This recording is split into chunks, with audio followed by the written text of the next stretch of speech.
everyone, and welcome to the third installment of the Goodstreet, Putting the Approach into Action. In a few minutes, you'll be joined by my colleagues Eveline de Jong and Martijn Schutte, who are going to walk you through applying all of the principles and ideas that we've presented in the first two sessions into the actual street and what that looks like in reality. Some housekeeping. If you have any questions throughout the session, we're going to be using the YouTube chat function, so please just enter your questions there and we'll pass them on to the presenters and they'll address them at the end of the session. As always, we hope that you enjoy what is presented today and we look forward to sharing future content with you in the weeks and months to come. And thank you for being a part of Mobycon Academy. Hello and welcome to the third webinar of the series The Goodstreet. We are in our new studio and I'm Eveline and we are here with Martijn and we are mobility consultants at Mobycon here in the Netherlands. And today we are going to share with you how to put into practice what you've already learned in the first two webinars. So we've already learned that the streets are getting busier, there are more cyclists and other mopeds and that kind of things on the cycle paths, and we have to do something about that in practice. So what are we going to do today? Today we're going to learn how to seal the deal between place and flow and how to translate choices on the structural level that you've already made on the design on the street level. So this is the third webinar already. So if you haven't watched the previous two, maybe you should start with that, because otherwise it maybe can be a bit confusing. But for now we will have a short recap just to show you what the first steps are in the process. So Martijn, you can talk us through this. Yeah, thanks a lot. I will take you to some of the most important principles and concepts that we discussed before. So first, what is the Goodstreet? Well, it's a vision, but it's also a methodology. So we're not just talking about the why, but also we're showing you how. And it's about integral design of public space. And integral means we're not just looking at traffic, at accessibility or traffic safety, but equally as important, we're looking at the livability of our cities. And we're not just looking at the flows, but also at the place, the sense of place that we have to design our cities. And in order to make a good design, it's necessary to do a structural examination of our cities and what we want to achieve. And only then can we make a truly integral design that will work. And in order to do that, we have to make choices. Making choices is very important. Well, another basic concept is balancing, and balancing takes place between place and flow. We all know flow, that's about traffic, that's about going places. And well, I said it, going to places, and place is where we stay, where we live, where we do all kinds of things in our cities. And in order to go to those places where we stay, we have to move. And we always have to find a balance. And you can see two extreme examples, just staying or a lot of flowing. But there will also be lots of areas in our cities where we have to strike a balance and accommodate both place and everything we want to do in there, and also the flow. And secondly, very important, in order to make a good design on a local level, it's also very important to take a close look at the network level and make sure that the choices we make on a network level will also be translated into the local level. Otherwise, if we just start designing our streets, things might go wrong. So all the time we have to keep the balance between those things you see here. Another thing we have showed and talked about a lot is this diagram about the vehicle families and vehicle types.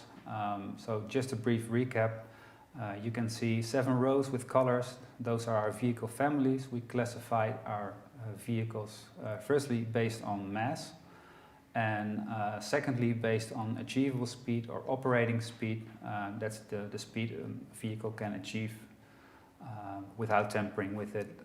So a car can go 200 an hour and walking maybe 5 or 10.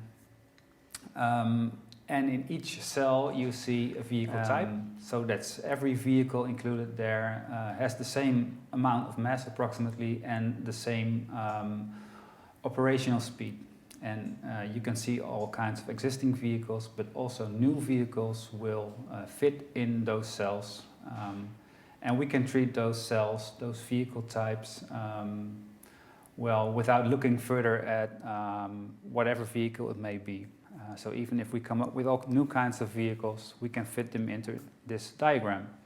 And why do we do this? Because we want to eliminate big differences in mass and speed. So this helps us a lot. Here's an overview of our methodology. On the left you see place, on the right you see flow, and in the end we're going to bring them together. But first, and Lennart has talked a lot about it, we start with place. Can you show the first pick on place?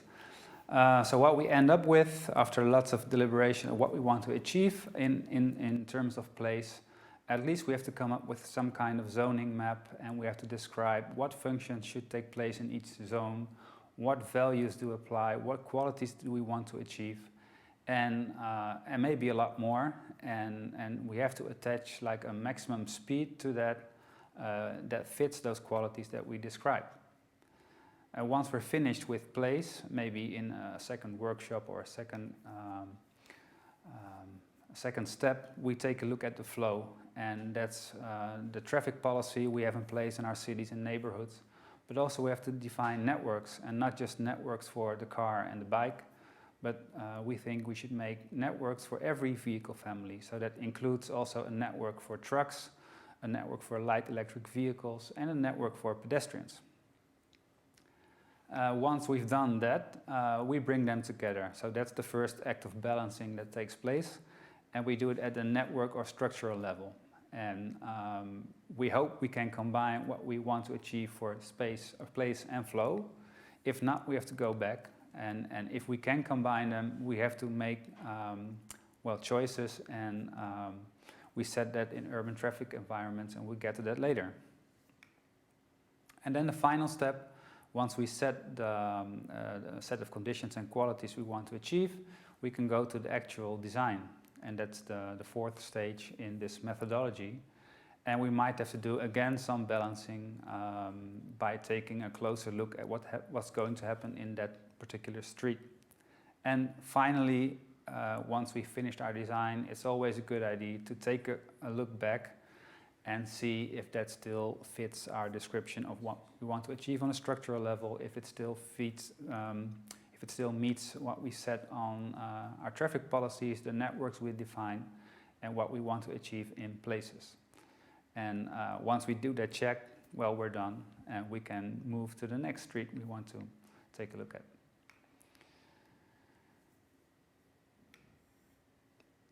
So now today, the first part is about sealing the deal between place and flow on the structural and network level. And as I said, we're going to do that with urban traffic environments. So what is an urban traffic environment? So basically it's an area or a street, but it can be an area consisting of a lot of streets in which, well, a certain set of qualities about both place and flow do apply. And attached to it, there's also a kind of maximum speed that fits those qualities. So we always have to ask ourselves 3 questions. 1, which spatial qualities are essential? What speed is appropriate with that? And which vehicle family, so one of those colors you saw in the diagram, is normative for the design?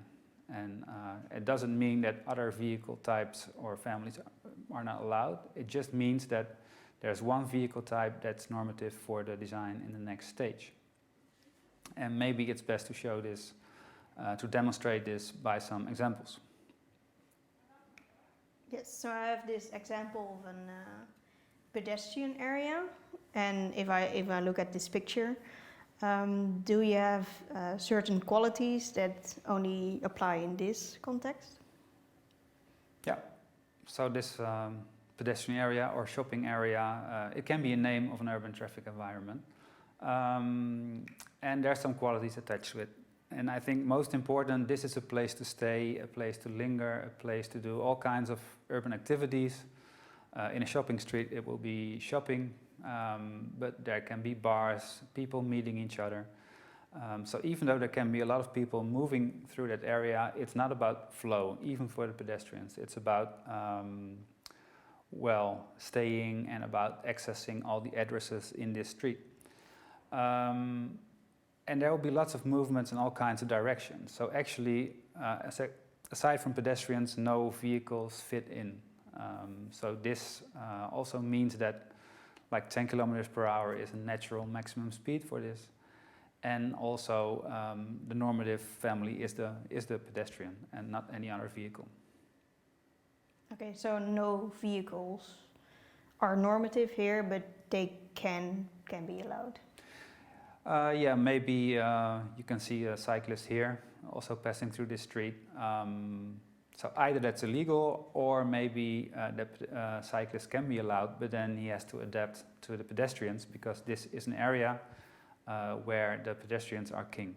And those kind of conditions we set in this urban traffic environment before we start designing this actual street. Yep. And if we look at this type of area, so this is more wide already set up, so this has other qualities. What's the difference between this and a pedestrian area? Yeah, I think the most important difference here, this is an example from Rotterdam in the Netherlands, and I know there were some conditions set before the actual design was being made here. It's still a shopping street, but it's more mixed. There are some bars, some restaurants. People live in the street, so lots of residences, apartments. And also it's important for this street to be like a minor collector road. So in this urban traffic environment, it's not just about staying in place, but it's also to some extent about flow. And it's not a thoroughfare, it's not a distributor road, but it's a minor collector road for the area around it. So that means we have to combine those functions in the street also with this minor flow. And if you translate that, we thought that 30 kilometers an hour is a good maximum speed for this, because there will still be a lot of crossing in the street, and if cars drive by 50 or faster, it's not really nice to cross the street. It's not safe, and people won't cross the street, and it will be a traffic street. So we think 30 is enough. And also we think, even though there's a certain amount of cars should not be normative here. But this is a street for like scooters, bicycles, and a lot of pedestrians. And cars can again be allowed as a guest, but they have to adapt to the urban life that's happening in the street. And again, that's a set we can take into the actual design later on. We'll get back to this. Yep, okay. And we also have neighborhoods where there's mostly residential areas, mostly people living there, so we get something like this. Could you tell something more about this kind of street or area? I call this a suburban residential area. Of course, there are different types of residential areas, and they may have their own urban traffic environment, set of conditions and everything. But here I think it's suburban, so it's quiet, it's green, there's enough space, but it's mainly meant just for living. It's residential. And residential means also, your kids should be able to play outside in a safe way.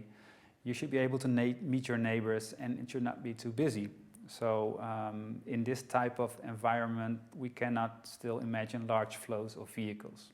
So again, the car should not be dominant here, and in terms of speed, 30 is a safe maximum. So even if the kids are playing and sometimes they run into the street, no very serious accidents will happen. So this 30 kilometer fits this kind of neighborhood. And this is a suburban residential area. And if it's less suburban but more urban, do you think the same principles apply that you just mentioned? I think the same principles would apply. So again, that would still mean like 30 kilometers an hour, for example, in a lot of residential areas. But maybe if it's busier and if there's other functions like bars or shops, then maybe in this case there should be different conditions for the actual design. For example, more space for pedestrians. Yep. This is still quite a bit car or traffic dominated, and that can change in inner city urban areas. Yep. So maybe the quietness or the green can be less and more urban. Yeah, more pavement, maybe. And then we have this kind of urban area. We do have those kind of urban areas, so we call this a more rural area. It's like areas we see around our highways, and those functions we see here, well, they're not made for people walking by or just passing by. So they are car-based. Think of strip malls, gas stations, but also manufacturing areas. They line the highways. So that means a lot of people also need to arrive there by car or maybe by truck if there's good delivery and everything. And it also means that here it's no problem that the car is dominant, and maybe in some areas even trucks can be like the dominant normative vehicle family for the actual design. And there's not a lot of crossing here, and okay, maybe we should still think of something for people to walk and cycle, but this is definitely a car area.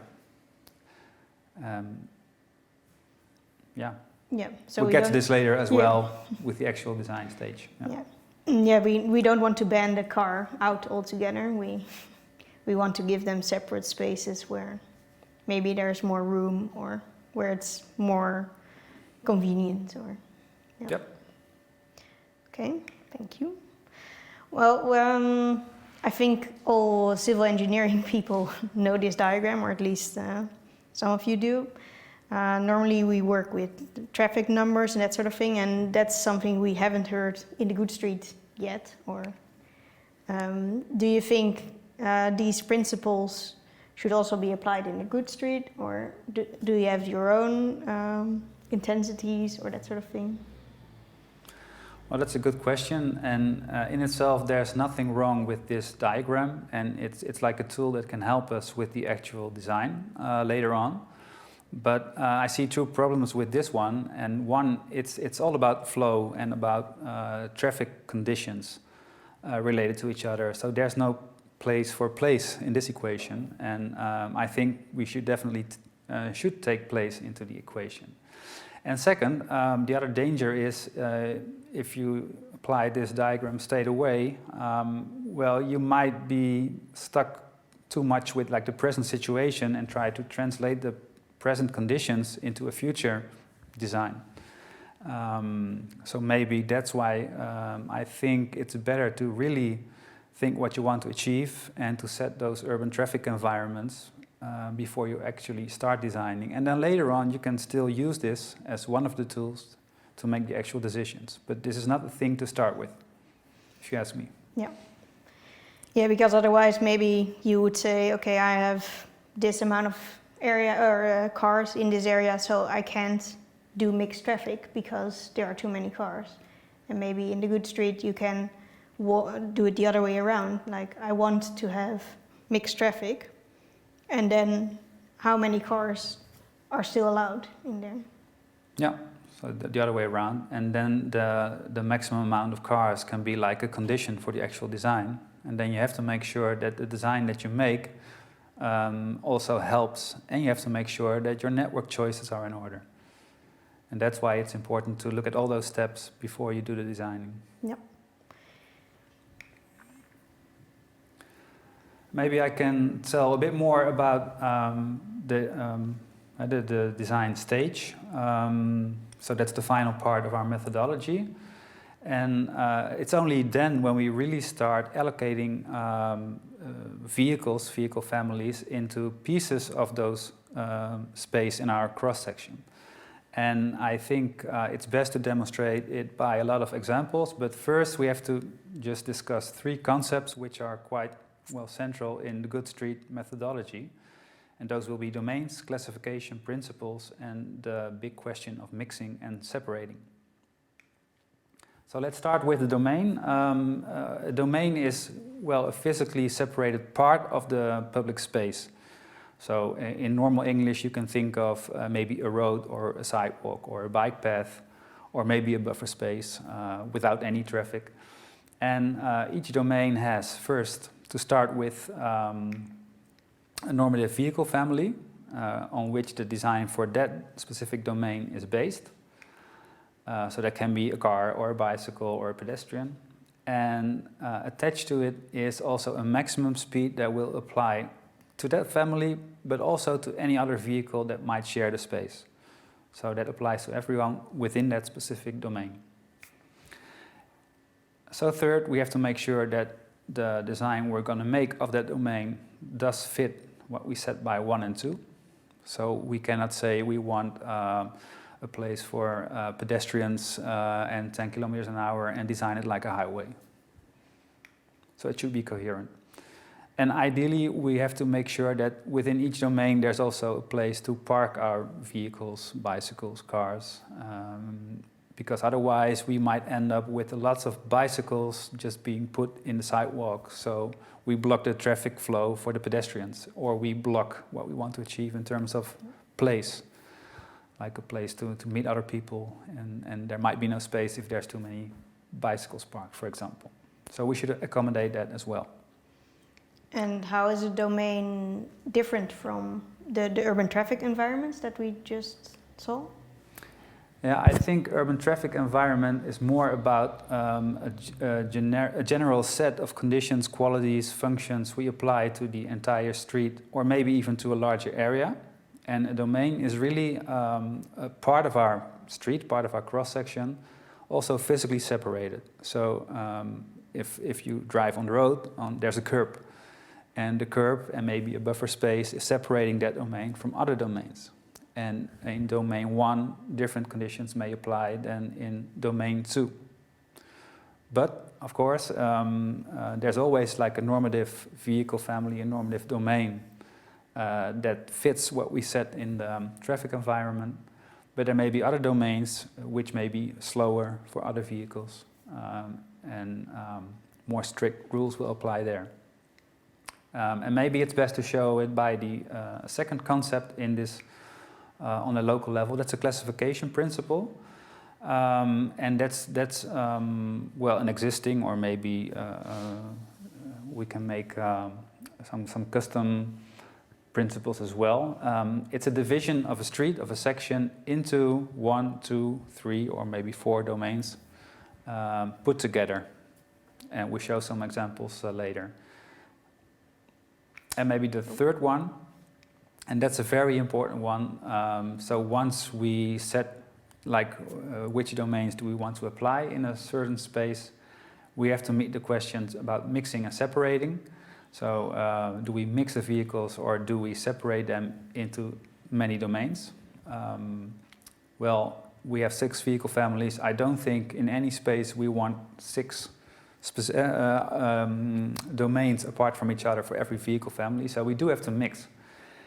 And the rule of thumb is we can mix, and maybe we should mix if it's possible or safe. And when is it possible and safe?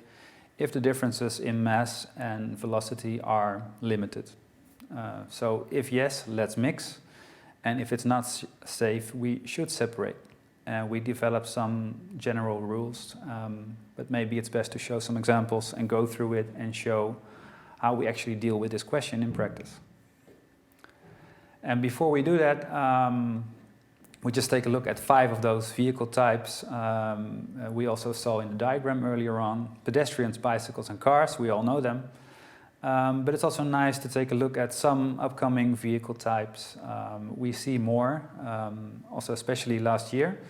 That's the speed pedelec. So it's an e-bike, but a very fast one. So it can achieve speeds of 40 or up.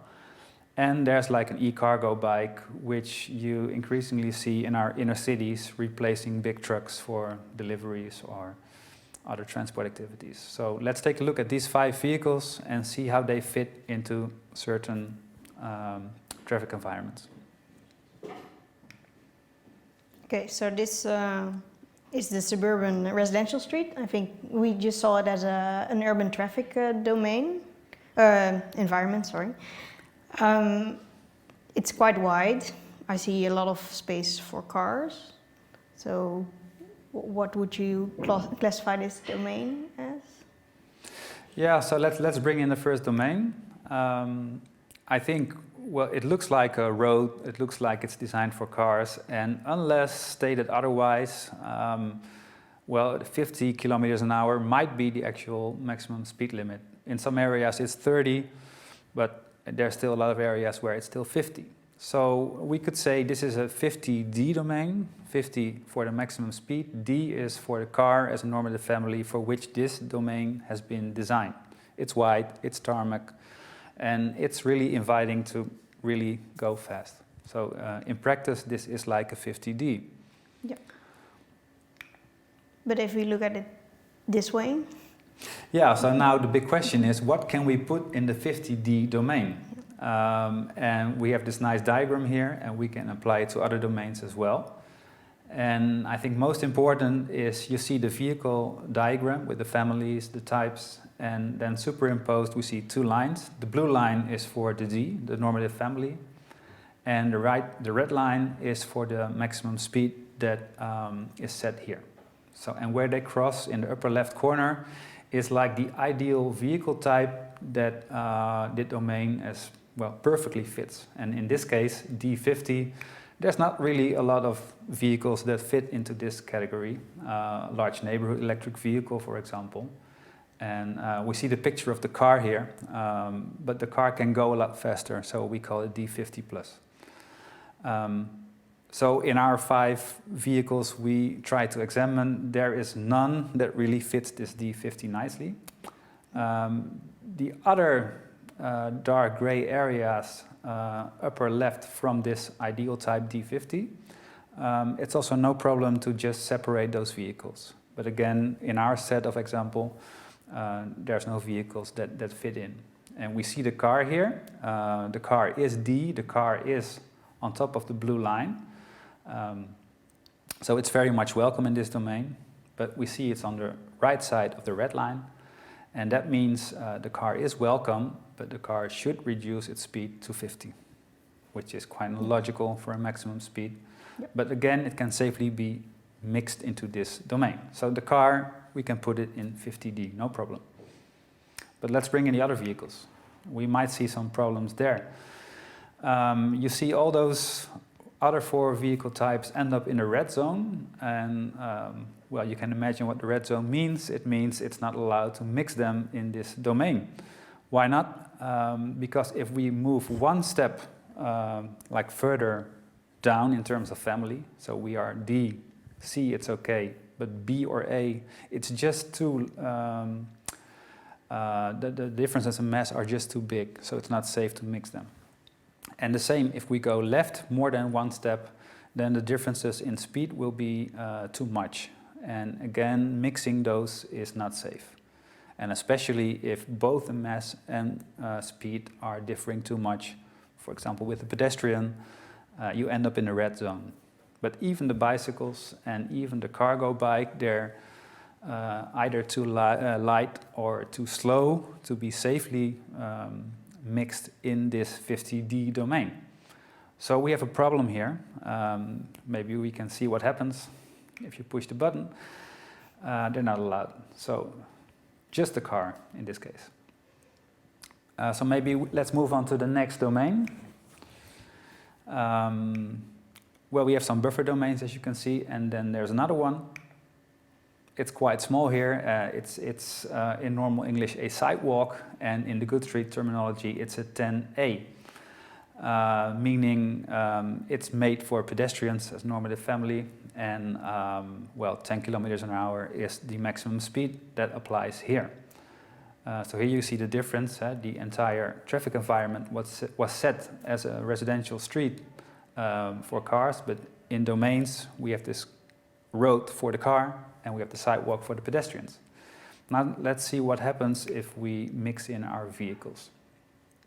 Well, you can see on top of the blue line, left of the red line, is the pedestrian. It's the 10A domain is made just for this group of participants. So they perfectly fit. No surprise, a sidewalk for pedestrians. What about the bike and the cargo bike? Well, we have a problem here, or at least a slight problem. They're not in a red zone, but they're below the blue line. And that means, well, actually they are too heavy to be mixed safely, especially the cargo bike. And if you are below the blue line, we say, well, if there's no specific domain, no other domain where you fit more properly, you might be mixed in, so it's allowed, but conditions may apply, maybe only at certain times, or some other conditions may apply. And one important condition that always apply, well, if you are a guest in this domain for the pedestrian, even if you are allowed, you're not allowed to go any faster than 10 kilometers an hour. Because otherwise, if that heavy e-cargo bike is just going on that small sidewalk and the kids walking there, we have problems. So you are allowed, but you have to drive very slow. So this is not ideal both for the pedestrian and not for the bikes as well. No, and especially not in the tiny amount of space. In this case, no. In this case, that is the 10A domain. Yeah. But if you want to cross the street by bicycle, you have no other choice than to use the sidewalk if you want to do it safely. But this is not a thing I would propose. No. Oh. we immediately go to the alternative. Because I will go back just a bit to this slide. So now we have the 50D, so that's for cars. We have the 10A, that is for pedestrians.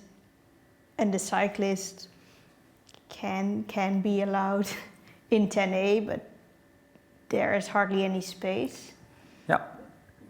But if you have to make a choice, better on the sidewalk than on the streets, if you leave it this way. But of course, we can change some conditions. Yep. So if we change some conditions, what can we do? Yeah, maybe so. Let's bring another example of another street that's been designed in a different way. Well, it's a residential street. Yeah. It's green, it's suburban. This is in a Dutch setting, but the street looks different. So let's bring in the domains. It's pavement, it's not asphalt, and I think when we discussed the urban traffic environment, we said, well, 30 is a proper speed for this place, and it should not be car dominated. So that means in the Goodstreet methodology, if it's 30, most of the times it's advisable to make like the light electric vehicles, the middle class vehicles, including the cargo bike. They are like the normative design family here. So it's a 30C. And cars can still be allowed. But let's take a look at the diagram and see what happens. So again, we see the blue line, we see the red line, and on top left is the C30 vehicle type, and which is in our example the e-cargo bike. So this road, this pavement road domain is perfectly fit for the e-cargo bike. And let's take a look at the rest. Well, a bicycle, it's in the same dark gray area. It's only one class slower and one class lighter, so it can be perfectly mixed. So it's also a proper space for the bicycle. And I can see a 30 sign here. Does it mean that they have to go 30, or the maximum speed is 30, or how? The maximum speed is 30. Yeah. So for a sporty biker, it's no problem if you drive 30. And we expect, that's the thing in the classes, that at least you drive 10.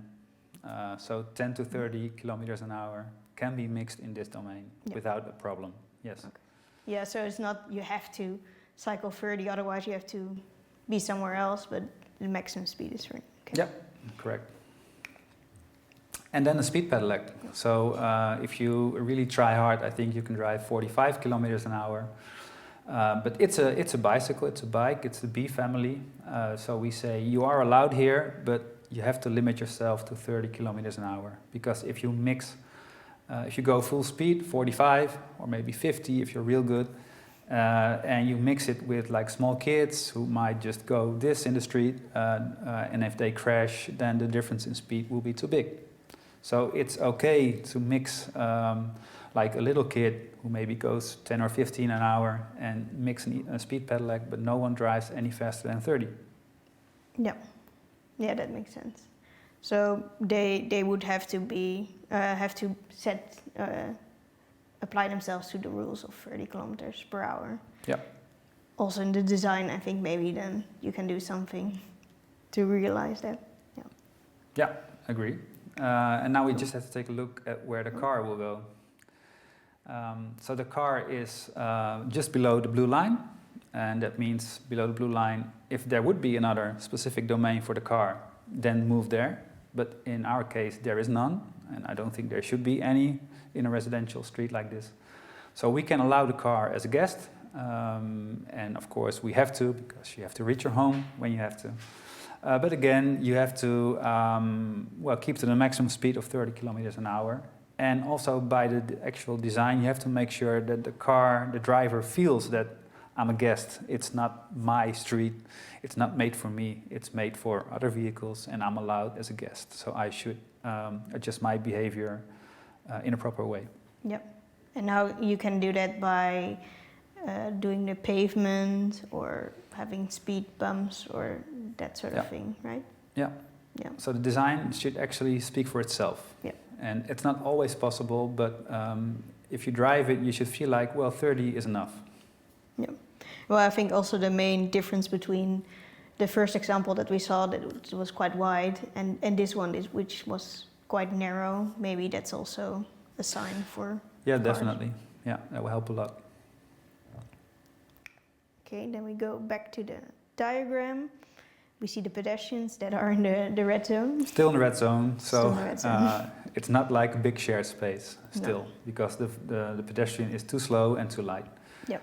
But we have a sidewalk for that, so that's no problem. Yeah. And it comes up right now. So again, lots of space for other activities, for parking, for grass maybe. And on the right side, there's the sidewalk, and the pedestrian can just walk there and play there. Yep. Yeah, because it's also quite wide in Yeah. this case. Yeah, because if all is well, we set in our conditions in the urban traffic environment, this is a residential area, it's suburban, and it's not just for walking, but also for playing. Yep. So we should make some space for that as well. Nice. Then we go. Yeah, so the pedestrians have their own space. Yeah, and the rest is not allowed The rest because is they not have their allowed. own space. Yep. Yeah. Great. So we have the distributor road. We already saw it as a space where there's less activity. So the 50D may be a good place here. Yeah, it's quite appropriate here. We don't need to say a lot about this, I think. It's made for the car. And there's still activities, car-based, but still there's just, so I don't think any faster than 50 would be wise or advisable. Yeah. 50 is a proper speed, and yes, there's a lot of space for the car, and there's still some place for people to walk. Yeah. And But the cycling? cyclists. Yeah. Well, I don't think so. I think we have a problem with the cyclist. Because basically the 50D 10A configuration, even though if it's wider, it's still not safe to put the bicycles in this 50D domain based on the diagram we have. Yeah. Maybe we can take a look at it. Yeah, so now we have the cyclists actually in the 50D, not a separate domain. Yeah, it's not in this picture, but that could be a solution Yep. to make a bicycle lane. To paint it maybe red or a white line and have a bicycle lane.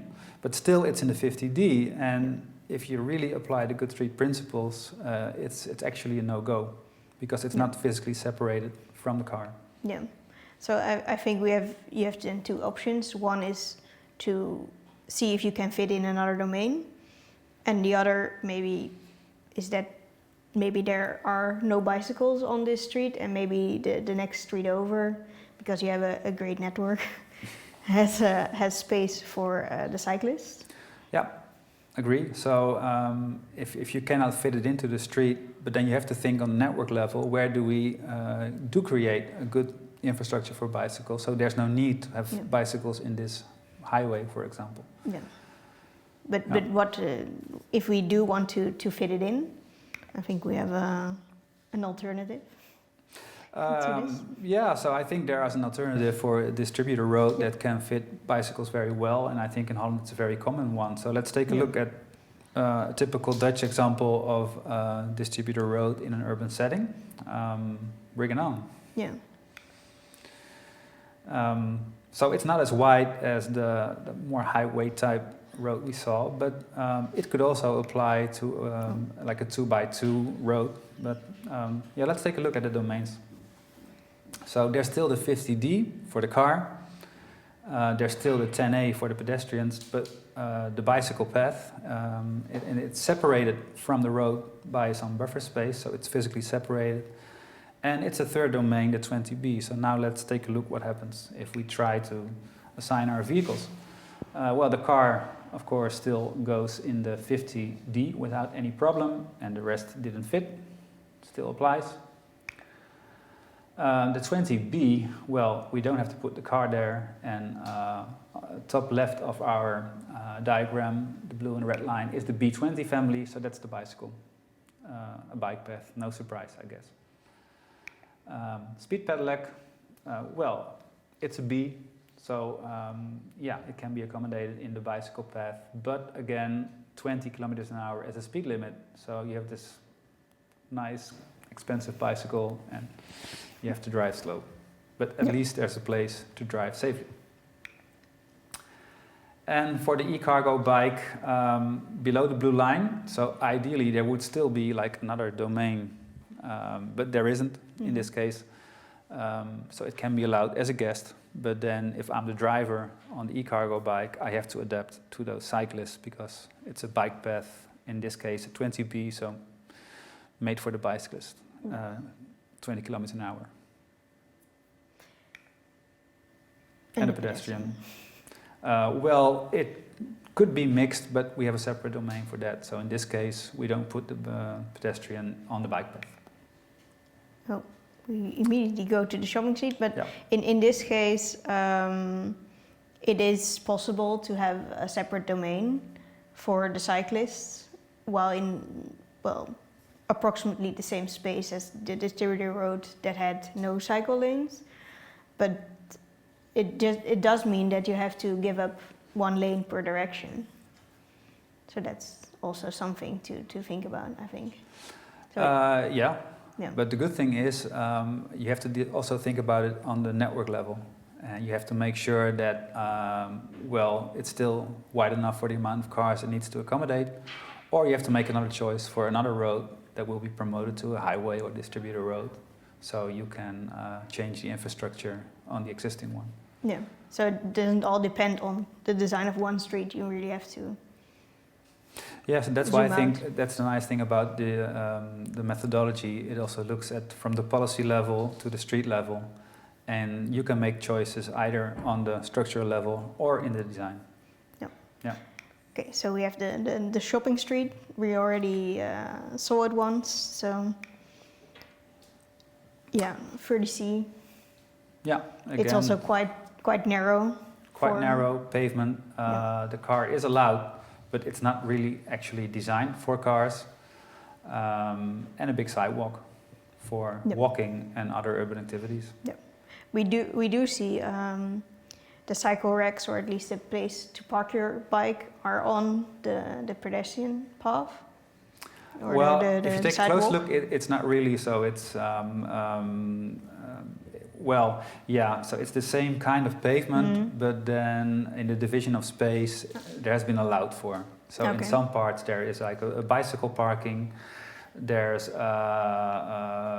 benches in other parts. There's trees. So it's like an intermediate zone with different functions, and always there's like 3 or 4, maybe more meter space for the pedestrians. Okay. Yeah. So you should not put your bike aside from the rack in front of the shop. Yeah, that makes sense.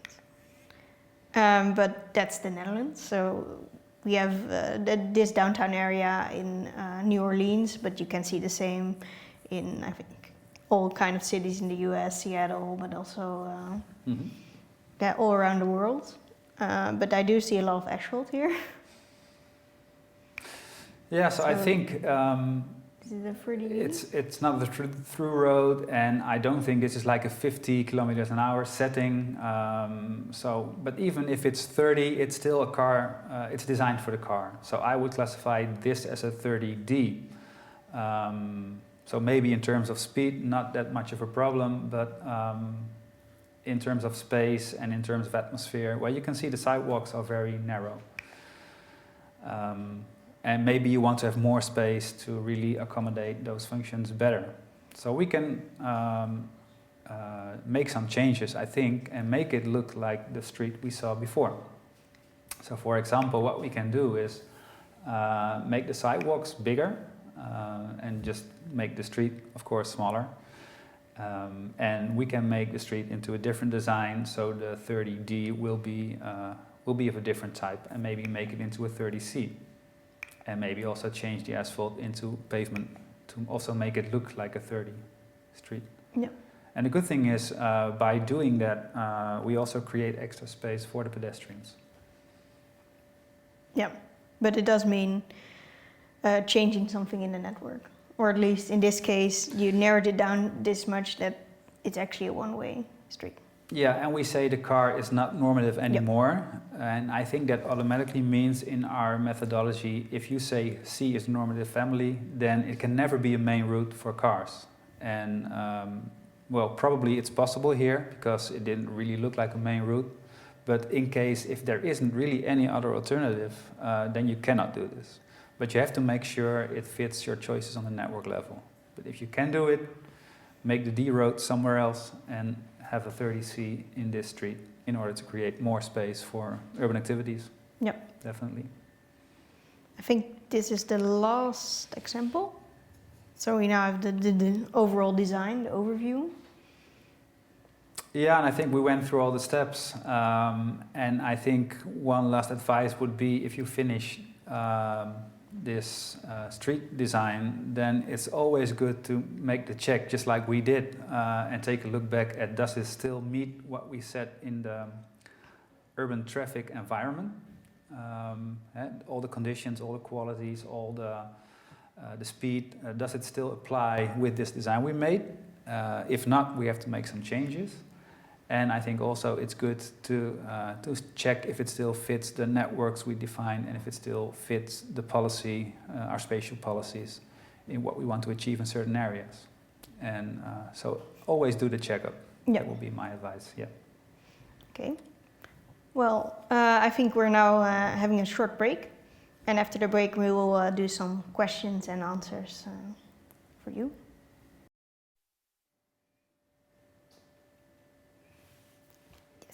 So, welcome back. We now have a couple of questions that were asked in the chat. So, the first one is, what steps can North American cities take to enable more mixed-use streets and to be able to execute them properly? So, quite a Yeah, it's a big question, yeah. And if we know the answer, then we'd be lucky. Well, there's a lot of things we can do and maybe should do. So it's not just a matter of changing every street, getting the cars out. Probably that won't work. Maybe a huge traffic jam. So we have to start by looking at the policy level and defining our networks in a way to make sure that maybe in some parts of our cities we do either exclude cars or maybe make them second place below active transportation or other vehicle modes. And once we did that, we can also actually go to that design stage and apply proper design so, well, that it fits. It should be coherent. Yep. So we should work in a coherent way, and that would be my advice. Start with the policy level and go through all the steps. Yeah, so start on a structural level, make sure that everything or cars can go somewhere, but there's also room for cyclists and pedestrians, and then you can then design it to, if there are still cars, to slow them down and to mix them properly. So that's... Yeah, or you can make another choice and say in this street or this area we make a car free. Yep. But then you have to think about either accommodating the cars elsewhere or maybe changing your policy and say, well, we don't want you to reach this area by car. Yep. but it involves choices at any of those levels. Yeah, I think we can almost do an entire webinar about just this question, but so for now I think we will go to the next one. So it's traffic calming. It's one of the solutions to slow down the cars. So put in speed cushions. Is that the first thing that you think of when looking at it in the Goodstreet way of thinking? Well, you can never control behavior fully, but I think if you have to put in like speed cushions or anything like that, then maybe there's something wrong with the design, or maybe the other choices you made in the network level or in your policy. So if there's too many cars, you have to think of other solutions at the network level.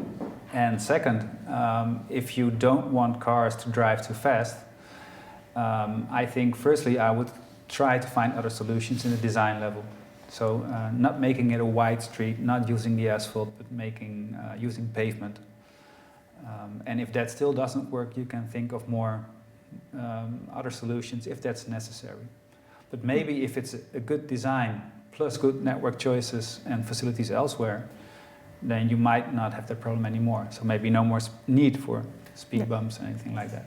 Yeah, so in the case that we solve New Orleans, the shopping street, if you just put in speed bumps, maybe there would be less cars. Yeah, we can see it here.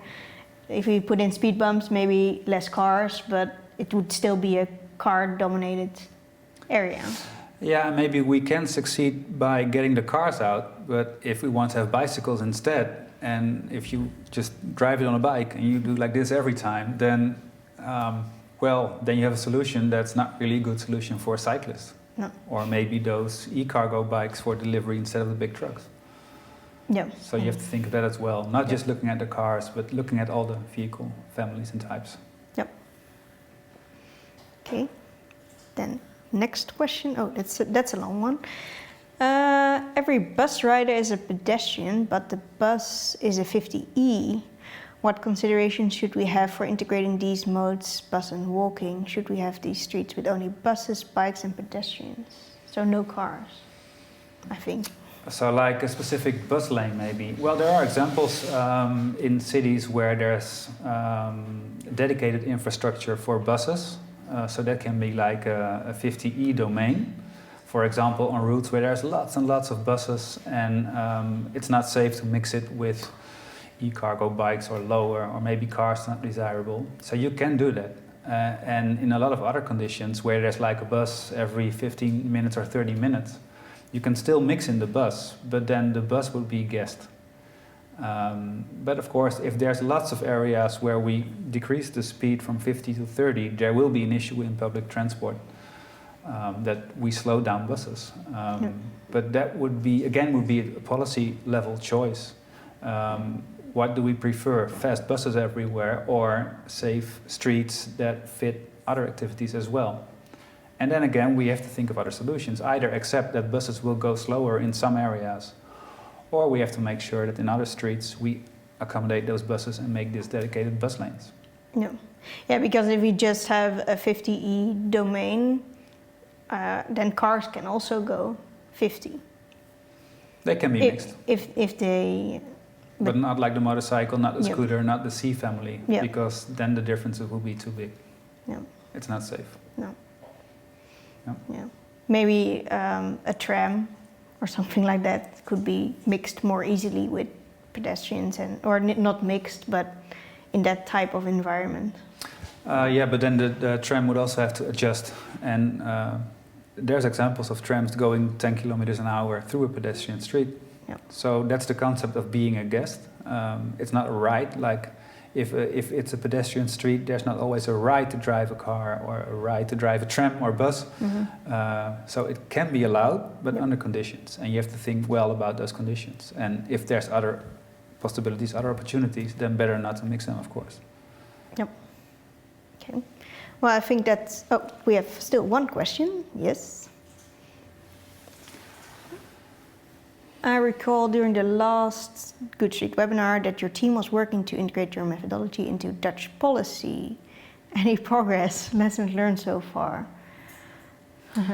Well, in some parts of our methodology are getting more commonplace, and that leads in many places to like decreasing the maximum speed and maybe changing streets and make those 50D domains more like a 30C domain. So examples are coming up, but we're still struggling with those vehicle families and vehicle types because at present rules and laws are a bit different. So it's not just possible to just execute this one-on-one. But still you can use the way of thinking. So even if your laws and rules are a bit different, you can still use the way of thinking and try to make it work with the current laws and rules so that it works. Yeah. Yeah.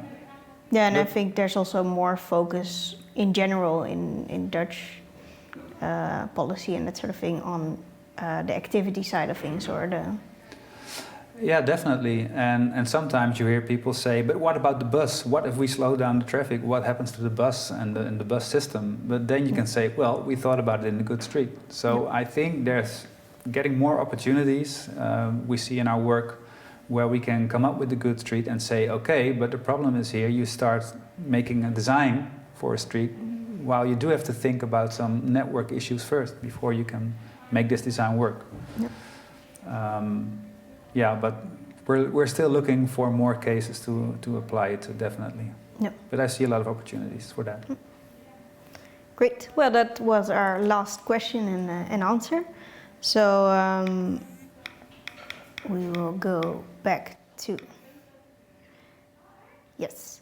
So we have had our third episode. So now we've talked through you with examples, but now we want to hear something from you.